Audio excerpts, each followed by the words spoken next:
The climate is changing. The climate is changing. Human activities are contributing to this, and the impacts are already being felt by people, plants, and animals across the globe. However, the impacts of climate change are not evenly distributed.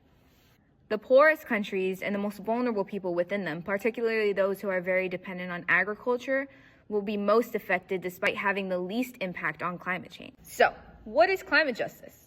Climate justice connects the climate crisis to the social, racial, and environmental issues. It recognizes the disproportionate impacts of climate change on low-income and BIPOC communities around the world. Essentially, climate justice ensures that people on the planet are treated fairly in the ways in which we try to reduce climate change and adapt to the changes we have brought in the climate. So what can we do? The first step in empowering and amplifying these voices in vulnerable communities is to educate yourself. There are links between structural racism and disproportionate environmental hazards found in underprivileged communities. In addition to learning about the inequities themselves, you can do some research on the local and federal policies that are designed to perpetuate these differences in the first place.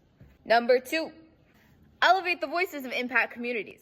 Once you've educated yourselves, get to know the social justice advocates in your community. Support them however you can. You can donate directly to the organization, you can volunteer, you can help set up their programs.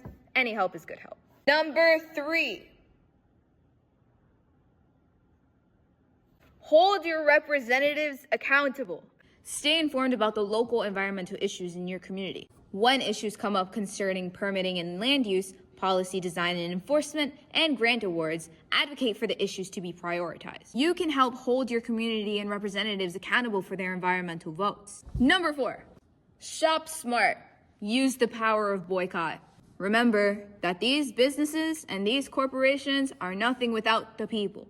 Before you shop, you can investigate the environmental practices of a corporation or any business. And while these companies have become more transparent with environmental practices, deliberate environmental harm in vulnerable communities for economic gain is still very common. That's all I got. Thank you.